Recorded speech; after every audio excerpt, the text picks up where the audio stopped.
దేవుని పరిశుద్ధమైన నామానికి స్తోత్రాలు. మీకు ప్రభునందు వందనాలు తెలియజేస్తూ ఉన్నాను. మనం గత కాలంలో యోహాను రాసినటువంటి మొదటి పత్రికలో 1, 2, 3, 4 అధ్యాయాలు ధ్యానం చేసాం. ఈరోజు చిట్ట చివరి అధ్యాయం 5వ అధ్యాయం ధ్యానం చేద్దాం. వచనం వెంబడి వచనం చాలా జాగ్రత్తగా మీ యొక్క బైబిల్స్ తెరిచి యోహాను రాసినటువంటి మొదటి పత్రిక 5వ అధ్యాయం వచనం వెంబడి వచనం జాగ్రత్తగా పరిశీలన చేస్తూ ధ్యానం చేద్దాం. మొదటి వచనం నేను చదువుతున్నాను. యోహాను రాసినటువంటి మొదటి పత్రిక 5వ అధ్యాయము మొదటి వచనం. యేసే క్రీస్తు అయి ఉన్నాడని నమ్ము ప్రతివాడును దేవుని మూలముగా పుట్టి ఉన్నాడు. దేవుని మూలముగా పుట్టి ఉన్నాడు అని మనం తెలుసుకోవడానికి ఒక కొలమానం. గత అధ్యాయాలలో యేసుక్రీస్తు శరీరధారిగా వచ్చాడని, యేసుక్రీస్తు దేవుని కుమారుడని ఎవరైతే విశ్వసిస్తారో వాళ్ళు దేవుని యందు నిలిచి ఉన్నారు అని చెప్పి మనం చదువుకున్నాం. ఇక్కడ అంటాడు యేసే క్రీస్తు అయి ఉన్నాడని నమ్ము ప్రతివాడును దేవుని మూలముగా పుట్టి ఉన్నాడు. ఏమంట? యేసే క్రీస్తని, యేసుక్రీస్తు అని పిలిచేటువంటి ఆ పదప్రయోగంలో 2 పేర్లు లేదా 2 టైటిల్స్ ఉన్నాయి. యేసు, క్రీస్తు. యూదులు యేసుని క్రీస్తుని విశ్వసించరు.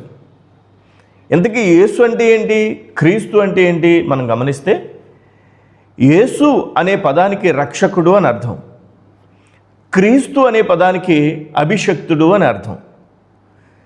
యేసే క్రీస్తుని నమ్మాలి. అలా నమ్మే ప్రతివాడు దేవుని మూలముగా పుట్టి ఉన్నాడు అని బైబిల్ చెప్తోంది కదా.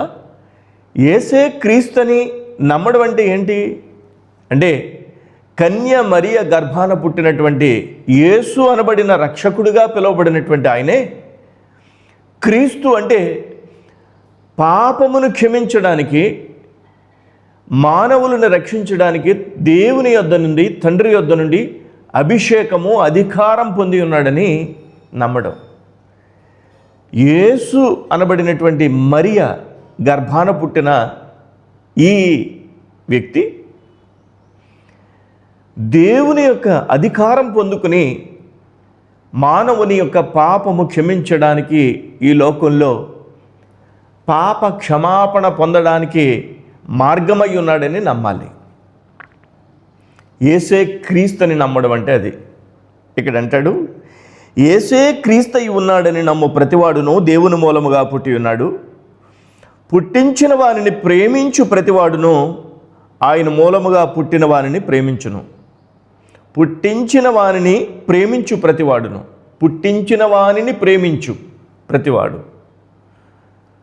సృష్టిలో ఉన్నదానిని ప్రేమించడం వేరు, మనము ఎవని మూలముగా పుట్టామో వానిని ప్రేమించడం వేరు. మన తల్లి తండ్రిని ప్రేమించడం మన బాధ్యత. మనల్ని కలుగు చేసిన, మనల్ని నిర్మించిన మన ప్రభువైనటువంటి దేవుణ్ణి ప్రేమించడం అనేది కూడా మన బాధ్యత. 2వ వచనం, మనము దేవుని ప్రేమించుచు ఆయన ఆజ్ఞలను నెరవేర్చిన వారమైతిమా. దేవుని పిల్లలను ప్రేమించుచున్నామని దాని వలననే ఎరుగుదము. మనము దేవుని ప్రేమించుచు ఆయన ఆజ్ఞలను నెరవేర్చువారమైతిమా. దేవుని పిల్లలను ప్రేమించుచున్నామని దాని వలననే ఎరుగుదము. ఆయన ఆజ్ఞ నెరవేర్చడం అంటే దేవుని పిల్లలను ప్రేమించడం.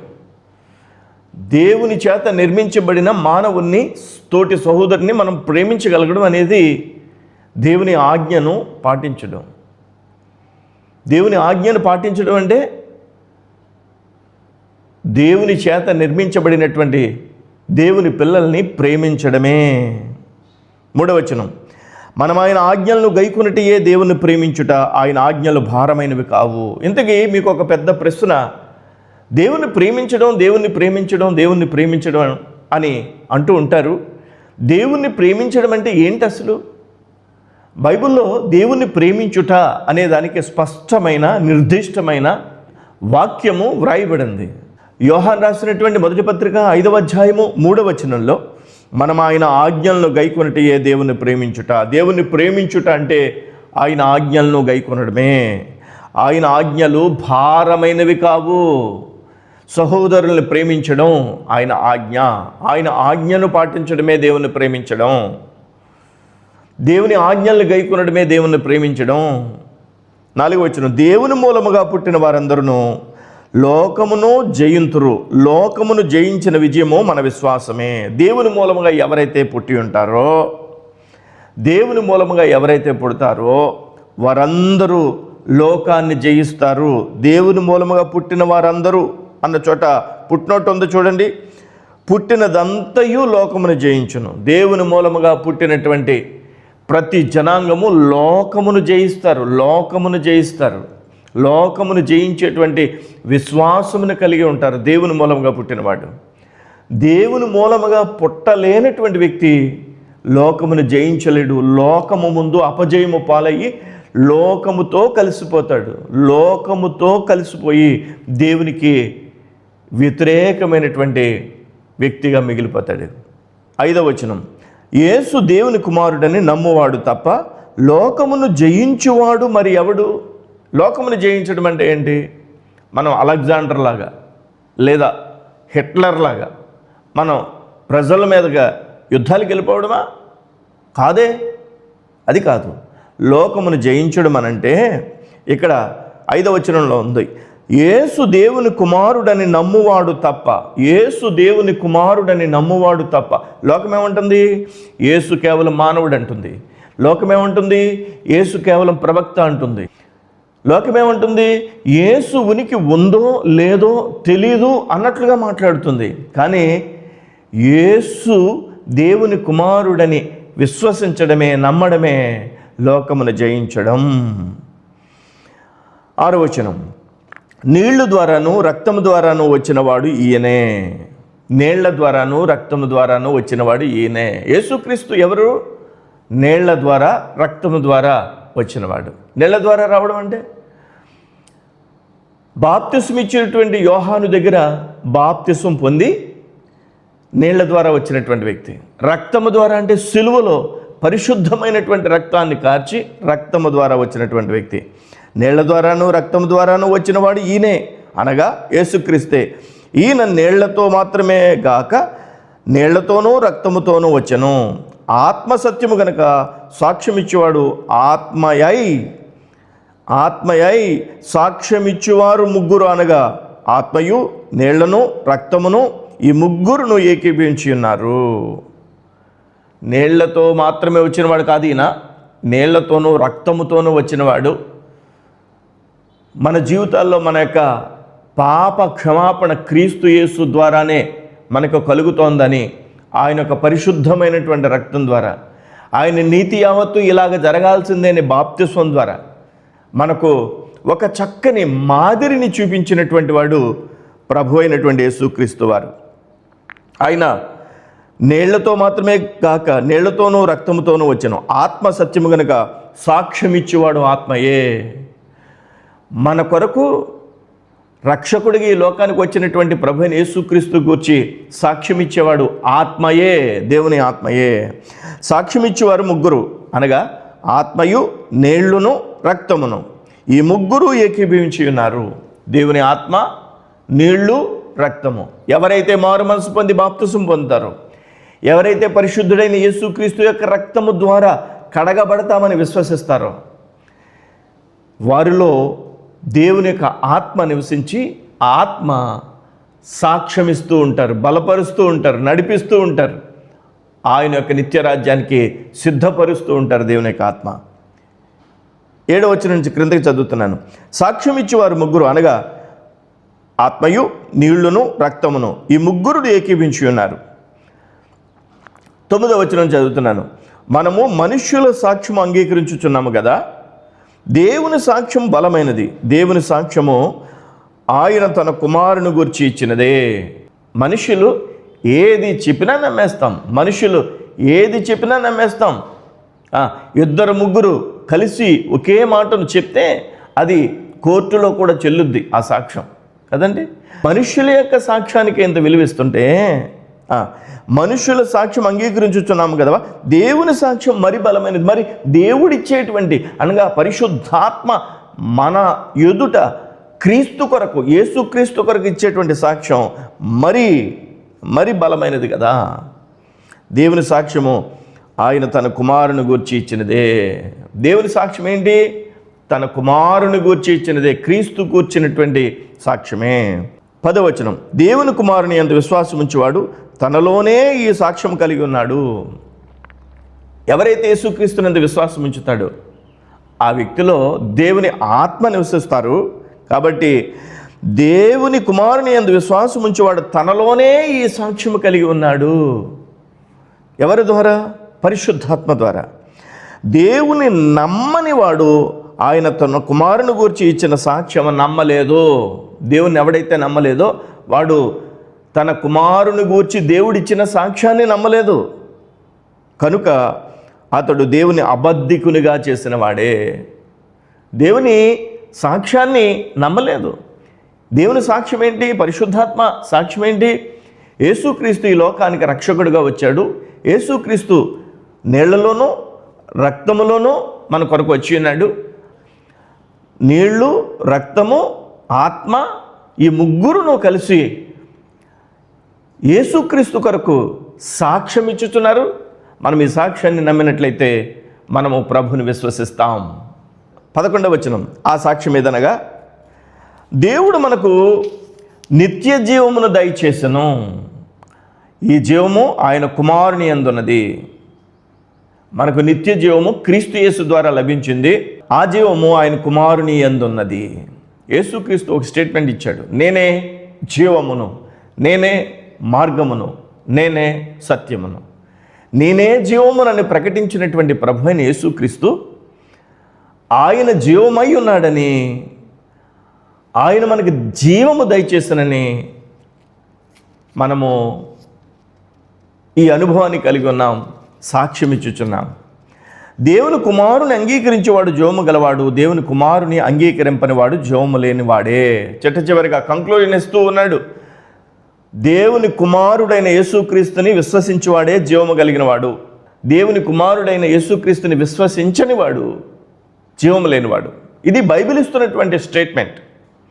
13వ వచనం, దేవుని కుమారుని నామమందు విశ్వాసముంచు మీరు నిత్య జీవము గలవారని తెలుసుకున్నట్లు నేను ఈ సంగతులను మీకు వ్రాయిచున్నాను. చాలాసార్లు ఈ మాట మొదటి పత్రికలో యోహాను రాస్తూ వచ్చారు, నేను మీకు సంగతులను వ్రాయిచున్నాను అని.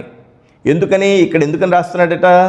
దేవుని కుమారుని నామమందు విశ్వాసముంచి మీరు నిత్య జీవము గలవారని తెలుసుకున్నట్లు, మీరు నిత్య జీవము గలవారని మీకు తెలియజేయడానికి ఈ సంగతులు మీకు నేను రాస్తున్నాను అని రాస్తున్నాడు. ఎవరైతే యేసుక్రీస్తునందు విశ్వాసం ఉంచుతారో వారు నిత్య జీవము గలవారని ఈ పత్రిక పరిశుద్ధాత్మ ద్వారా యోహాను చేత వ్రాయబడినటువంటి ఒక అద్భుతమైనటువంటి లేఖ.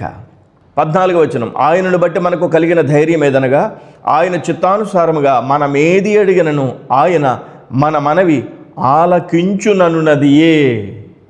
మరలా చదువుతున్నాను, ఆయనను బట్టి మనకు కలిగిన ధైర్యం ఏదనగా, మనకు ఒక ధైర్యం ఉంది ఇప్పుడు. ఆ ధైర్యం ఏదంటే ఆయన చిత్తానుసారముగా మనం ఏది అడిగినను ఆయన మన మనవి ఆలకించును. ఏది అడిగినా కాదు, ఏది అడిగినా దేవుడు మన మనవిని ఆలకిస్తాడని కాదు, ఆయన చిత్తానుసారముగా మనం ఏది అడిగినను. మనము అడిగేటువంటి ప్రార్థన, మనం చేసేటువంటి ప్రార్థన దేవుని చిత్తానుసారమైనదై ఉండాలి. ఆ విధముగా దేవుని చిత్తానుసారమైనటువంటి ప్రతి ప్రార్థన దేవుడు ఆలకించి ఆయన మనమేది అడిగినను, ఆయన చిత్తానుసారముగా మనమేది అడిగినను ఆయన మన మనవి ఆలకించును. ఇది వాస్తవమైనటువంటి విషయం. ఇందుకే కదా మనకి ధైర్యం, ఇదే కదా మనకి ధైర్యం కలిగిస్తోంది. 15వ వచనం, మనమేమి అడిగినను ఆయన మన మనవి ఆలకించునని మనం ఎరిగిన ఎడల మనం ఆయనను వేడుకొనినవి మనకు కలిగినవని ఎరుగుదుము. మనం చాలా కాలంగా చాలా అంశాలు ప్రార్థన చేస్తూ ఉంటాం, అవి నెరవేర్చబడినవి అని విశ్వసించకపోవడం అనేది శోచనీయం, చాలా భయంకరమైన విషయం. నువ్వు ప్రార్థన చేస్తున్నావా? దేవుని చిత్తానుసారమైనటువంటి విషయం కోసం నువ్వు దేవుని సన్నిధిలో ప్రార్థన చేస్తున్నావా? అయితే అది నెరవేర్చబడింది. అది నీ కనుల ముందు ప్రత్యక్షపరచబడడానికి సమయము దేవుని యొక్క చిత్తంలో ఉన్నది. నిశ్చయంగా మన దేవుడు నమ్మకమైన దేవుడు. మనం విశ్వసించినటువంటి, మనం చేస్తున్నటువంటి ప్రార్థనకు జవాబు నిశ్చయంగా దేవుడు ఇచ్చేటువంటి దేవుడై ఉన్నాడు. 16వ వచనం, తన సహోదరుడు మరణకరము కాని పాపము 16వ వచనం, తన సహోదరుడు మరణకరము కాని పాపము చేయగా ఎవడైనను చూచిన ఎడల అతడు వేడుకొనును. అతన్ని బట్టి దేవుడు మరణకరము కాని పాపము చేసిన వారికి జీవము దయచేయను. ఏంటంట? తన సహోదరుడు మరణకరము కాని పాపము చేయగా, తన సహోదరుడు మరణకరము కాని పాపము చేయగా, పాపము చేయగా కాదు, మరణకరము కాని పాపము చేయగా ఎవడైనను చూచిన ఎడల అతడు వేడుకొనును. మరణకరము కాని పాపము చేస్తూ ఉన్నప్పుడు తన సహోదరుడు ఆ విధమైనటువంటి మరణకరమైనటువంటి పాపము చేస్తూ ఉన్నప్పుడు చూశాడు అనుకోండి ఎవడైనా, ఆ వ్యక్తి దేవుని దగ్గర వేడుకుంటాడట. అతని బట్టి దేవుడు మరణకరము కాని పాపము చేసిన వారికి జీవము దయచేయును. అది పాపమే, కానీ మరణకరము కాని పాపమట. అంటే మరణకరము కాని పాపము, మరణకరమైన పాపము ఉన్నాయని బైబిల్ స్పష్టంగా చెబుతూ ఉంది. మరణకరము కాని పాపము, మరణకరమైనటువంటి పాపము. మరణకరమైనటువంటి పాపము కలదు, అట్టి దాని గూర్చి వేడుకునవలనని నేను చెప్పుటలేదు. మరణకరమైన పాపము కూడా ఉన్నది. పరిశుద్ధాత్మను దూషించడం అనేది అది మరణకరమైనటువంటి పాపము. పరిశుద్ధాత్మను దూషించడం అనేది మరణకరమైనటువంటి పాపము. సర్వశక్తి కలిగినటువంటి ప్రభు అయిన యేసుక్రీస్తు వారిని, తండ్రి యొద్ద నుంచి శరీరధారిగా వచ్చినటువంటి వాడిని నమ్మకపోవడం అది మరణకరమైనటువంటి పాపము. యేసుక్రీస్తు ఈ లోకంలో మన కొరకు రుధిరముగార్చి ఆయన మరణించి సమాధి చేయబడి తిరిగి లేచి పునరుద్ధానుడయ్యాడని, ఆయన తిరిగి రాబోతున్నాడని విశ్వసించకపోవడం అనేది మరణకరమైనటువంటి పాపం. కానీ మరణకరము కాని పాపము కూడా ఉంది. మనుషుని యొక్క సహజ స్వభావమును బట్టి పొర్రపాటున